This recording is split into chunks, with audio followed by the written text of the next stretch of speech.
Olá, alunos da primeira série do ensino médio. Estou aqui mais uma vez gravando esse vídeo para fazer a explicação para vocês aqui da atividade que foi postada lá no aplicativo no dia 23 de abril, tá? O nome da atividade está como calor e temperatura. Então, vamos ao exercício. Muito bem, esse assunto, né, vocês costumavam ver apenas na segunda série do ensino médio. Com esse novo ensino médio, então, vocês estão vendo agora já na primeira série. Vamos então à questão, né? A questão diz o seguinte: a afirmação, né, este corpo tem mais calor que o outro é. Então aqui a gente vai fazer uma análise se essa afirmação ela está correta ou não, né, dentro da física. No nosso dia a dia, a gente tem costume de falar, quando o dia está mais quente, a gente fala, hoje está fazendo calor, e associa sempre o calor a coisa quente. Fisicamente falando, isso não é uma frase correta. O calor, na verdade, a gente tem que pensar como sendo uma energia em trânsito. Ou seja, é uma energia que flui de algo que está mais quente para algo que está mais frio. Ou seja, o calor ele acontece o tempo todo, é uma energia em trânsito. Então, os corpos estão trocando energia térmica o tempo todo, né, em todos os lugares. Então, esse fluxo de energia térmica a gente chama de calor. Essa é a ideia correta, segundo a física. Vou colocar aqui então para vocês um desenho que eu fiz. Olha só, vamos lá. Nós temos então aí, olha o seguinte, né? Deixa eu pegar aqui o laser para explicar melhor para vocês. Eu tenho aqui então um sistema isolado, por isso que eu fiz esse retângulo aqui para representar o sistema isolado. O que quer dizer isso? Eu quero dizer o seguinte: vamos considerar uma situação em que apenas o corpo A e o corpo B vão trocar energia entre si. Como assim, professor? Olha só. O corpo A, ele tem, eu coloquei aqui com uma temperatura de 80 graus Celsius, por exemplo. O corpo B eu coloquei com uma temperatura de 20 graus Celsius. Então, observe que existe uma diferença de temperatura entre esses corpos. Com relação à energia, este corpo A e este corpo B, ambos possuem energia térmica. Só que o corpo A ele tem um nível de energia térmica maior do que o corpo B, segundo aqui o meu exemplo. E quando acontece essa diferença de energia térmica entre um corpo e outro, vai aparecer alguma coisa chamada calor. Olha só. Que é a transferência dessa energia, né, do corpo que está mais quente para o corpo que está mais frio.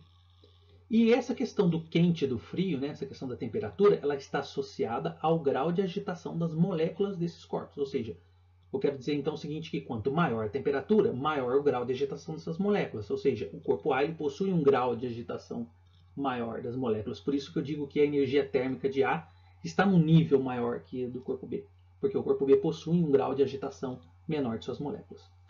Considerando então que eles trocam calor apenas entre si e que existe uma diferença de temperatura entre os dois, então acontece quem? O chamado calor, que é o que? A transferência, né, da energia térmica do corpo que está mais quente para o corpo que está mais frio. Isso é chamado de calor. Então temos que entender que calor é energia em trânsito. Ok. Agora é o seguinte, isso não vai acontecer ad eternum, né? Não vai acontecer durante toda a eternidade. Vai ter um momento que isso vai cessar. Quando que acontece isso? Muito bem. Como o corpo A, né, ele está transferindo energia térmica, né, para o corpo B, ou seja, está vendo essa transferência, está vendo esse calor, acontecendo esse calor entre esses dois corpos, né, essa transferência de energia, vai acontecer o seguinte, que o corpo A ele vai perdendo sua temperatura, vai diminuindo sua temperatura, à medida que o corpo B vai recebendo calor, então ele vai também aumentando a sua temperatura, ou seja, ele está adquirindo energia térmica. Então observe que o corpo que está mais quente, ele cede calor para o corpo que está mais frio. Só que vai chegar um momento em que os dois corpos vão atingir a mesma temperatura. Então, quando isso acontece, olha só, acompanhe na tela, chamamos de equilíbrio térmico, onde a temperatura do corpo A é igual à temperatura do corpo B. Quando as temperaturas elas se igualam, observe que o fluxo de calor ele não acontece mais, ele cessa. Então, o fluxo de calor, a condição para que ocorra o fluxo de calor, é necessário então que os corpos tenham temperaturas diferentes. Se os corpos tiverem temperaturas iguais, não haverá fluxo de calor. Ok? Então, diante dessa breve explicação, vamos analisar então as alternativas. A alternativa A diz que está correta cientificamente, pois todo o corpo tem calor em seu interior. Não. O que ele tem no seu interior, né, devido à sua temperatura, ele tem um grau de agitação das suas moléculas. Quanto maior a temperatura, maior o grau de agitação das suas moléculas. E se a temperatura quanto maior for também, maior esse nível de energia térmica ele vai ter também. Tá? Então a letra A não está correta. Letra B. Errada cientificamente, pois o calor está relacionado ao fluxo de energia. Olha só, o fluxo de energia. do corpo quente para o corpo que está mais frio, tá vendo? Ó, fluxo de energia devido à diferença de temperatura, certo? Esse A aqui acho que tinha crase.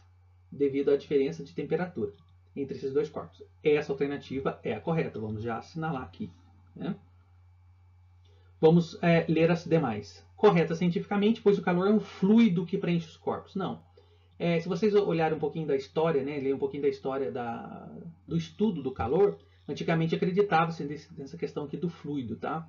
Mas né, a gente sabe que, diante dessa explicação da questão da energia, do grau de agitação das moléculas, né, dessa breve explicação que eu estou fazendo para vocês e que vocês viram na aula também lá no centro de mídias, vocês viram que essa teoria aqui não é mais válida, tá? A letra D, errada cientificamente, pois o calor é energia e os corpos não têm energia. Sim, os corpos têm energia. Como eu havia dito, eles têm uma energia térmica. Só que aí, dependendo da temperatura, ele tem um nível de energia térmica diferente do outro.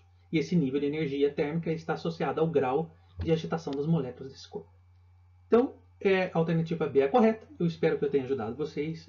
No mais, qualquer dúvida, eu estou à disposição no WhatsApp no privado.